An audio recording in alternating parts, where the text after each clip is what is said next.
आपकी अदालतमध्ये रामकथा वाचक मोरारी बापू यांच्यावर आरोप आहे की हे पुराण मतवादी आहे. आता मुरारी बापू, हा आरोप आपले जे तरुण आहेत त्यांचा आहे. तुम्ही तरुणांना म्हणता की व्हॉट्सॲपचा वापर करू नका, फेसबुकचा जास्त वापर करू नका. हा कचरा आहे. पूर्णच्या पूर्ण कचरा नाहीये, पण अधिकांश कचरा आहे. दुसरं, मी व्हॉट्सअपवर बोलू नका, हे नका करू. आजचं तंत्रज्ञ आहे, त्याचा सदुपयोग करण्यासाठी मी नाही म्हणावं असं आणि ते माझ्या बोलण्याने असं होणारही नाहीये. मला असं म्हणायचंय की 24 तास त्यामध्ये राहू नका. 1 तास, अर्धा तास त्यासाठी रिझर्व्ह करा, की रात्री जेव्हा तुम्हाला वेळ मिळेल तेव्हा ते बघा. पण निरंतर तुम्ही त्यामध्ये अडकून राहता, तर तुमचं डोकं मग कसं काम करेल? ते काय समजतात करेल? की तोच सत्संग आहे. तो सत्संग आहे. हे लोक समजतात प्रत्येक वेळी. हा सत्संग आहे? कोणीतरी मला सांगा. नाही बापूजी, नाही. हे नाही म्हणतायत. पण जास्त करून लोक तर त्याच्यावरच आपलं लाईफ अवलंबून हो, हो. ठेवतात ना हा आजकाल. सत्संग पण होऊ शकतो. जर कोणतं चांगलं गाणं ऐकलं, हा सत्संग देखील होऊ शकतो. जर कृष्णमूर्ती यांची वाणी ऐकली, हा सत्संग देखील होऊ शकतो.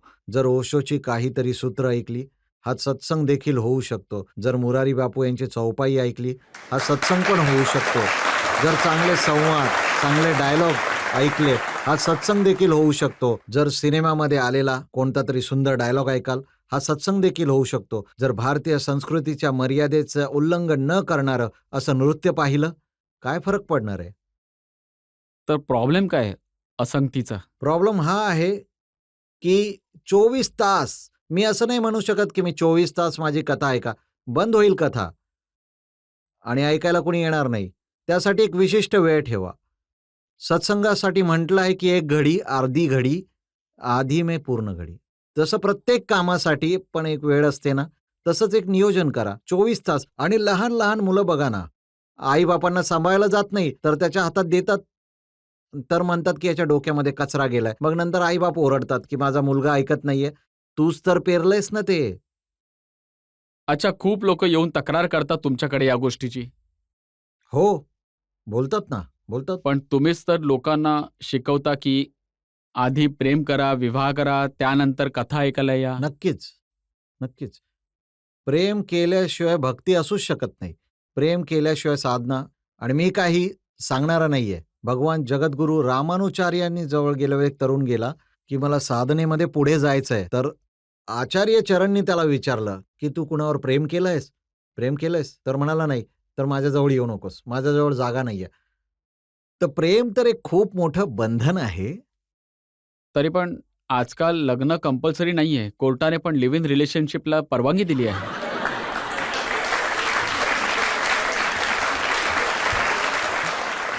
कारण जर रामाचं चरित्र आत्मसात केलं, तर मग लोक म्हणतात की रामाने तर संशयाच्या आधारावर पत्नीला बाहेर काढलं होतं.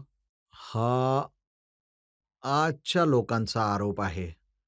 त्यावेळेस रामाला जे करणं योग्य होतं, ते रामाने केलं.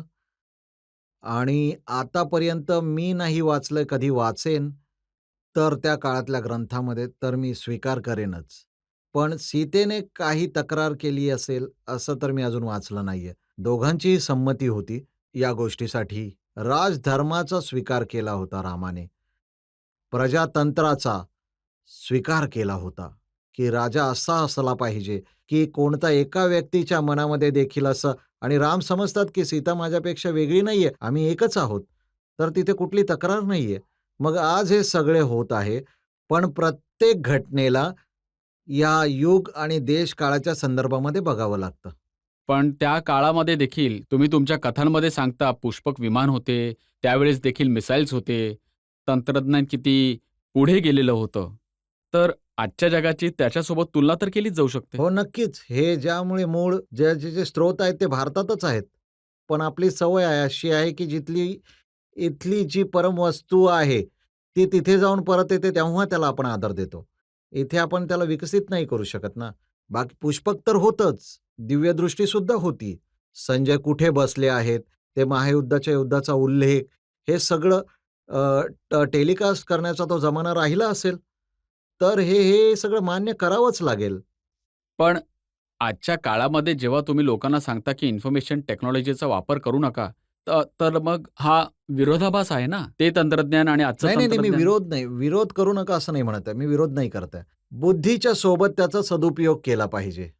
विरोध कसा काय करणार? मी जर आजच्या टेक्नॉलॉजीचा विरोध केला तर समजून चला की 25,000 ते 50,000 लोक मला ऐकत आहेत. तर मी मायक्रोफोनचा, लाउडस्पीकरचा उपयोग नाही केला तर त्यांच्यापर्यंत कसं ते पोहोचेल? कथा लाईव्हच टेलिकास्ट होत आहेत, तर कसं त्यांच्यापर्यंत पोहोचेल? बुद्धीने सदुपयोग व्हावा. इतकंच मला म्हणायचंय बस.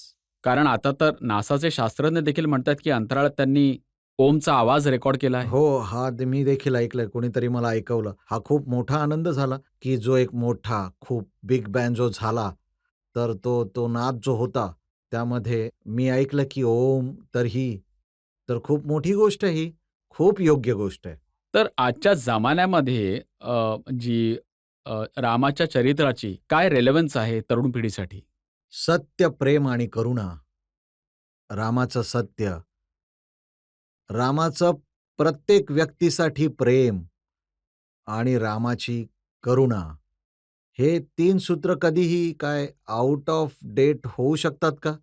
हे तर जगण्याचं सूत्र आहे. म्हणूनच राम ना भूतकाळात होते ना भविष्यात असतील. राम सदा वर्तमानात आहेत. म्हणूनच रामचरित्र मला वाटतं, की प्रत्येक काळामध्ये प्रासंगिक आहे. आता आजच्या जमान्यामध्ये कोण मानेल, की बाबा म्हणतील, की राजपाट सोडून जंगलात निघून जा 14 वर्षांसाठी आणि मनुष्य निघून पण जा. राजपाट आहे कोणाजवळ की ते सोडून देईल? कोणाजवळ आहे? पण रामचरित्र ऐकणारा, रामचरित्राचा आत्मसात करणारा, त्यागावर तर पाऊल नक्की उचलेल. रामप्रमाणे कदाचित नाही करू शकणार. पण ते किती प्रेमळ स्पर्धा होती, की रामाने आपले अधिकार सोडून दिले आणि भरतला ते मिळाले, तर त्याने देखील ते सोडून दिले. हे जे अद्भुत उदाहरण आहे विश्वामध्ये, हे असं मिळणं कठीण आहे. अच्छा, हे पण सांगा, की तुमच्या मते काय मोदीजींनी चांगलं काम केलंय? खूप काम केलं आहे. खूप काम झालेले आहेत. खूप चाललेत. होत आहेत. पण लोकांच्या मागण्या इतक्या आहेत, की सगळ्यांच्या मागण्या पूर्ण करणं कठीण आहे. होऊ शकतं हे. पण राजकारण शेवटी मी तर कित्येक वेळा बोलून झालंय. पुन्हा एकदा सांगतो आहे, की राजकारणामध्ये असे लोक साम, दाम, दंडभेद करतच असतात. त्यांना ठाऊक आहे. पण आपल्या प्रधानमंत्रीच्या राष्ट्रभक्तीवर कोणी आक्षेप नाही घेऊ शकत.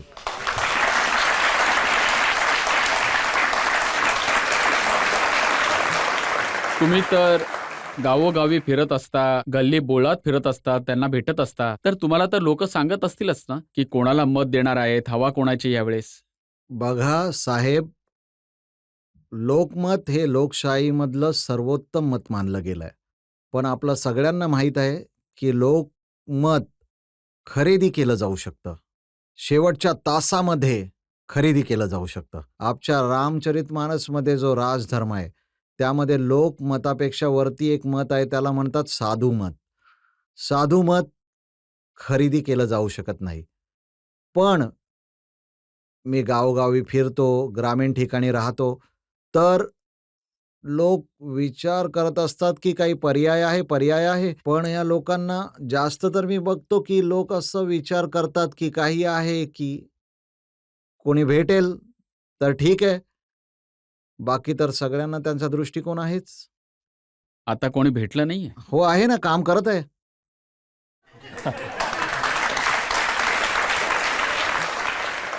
आता तुम्ही लोकांना हे देखील सांगता, "तोरा मन दर्पण कहलाय." फिल्मी गाण्यांनी तुम्ही तुमचं म्हणणं सांगता. तोरा मन दर्पण कहलाए, भले बुरे सारे कर्मों को देखें और दिखाए, तोरा मन दर्पण. आणि या सिनेमावाल्यानेच मनाला दर्पण नाही म्हटलंय, माझ्या तुलसीने आधी म्हटलेलं आहे. श्री गुरु चरण सरोज रज निज मन मुकुर सुधार.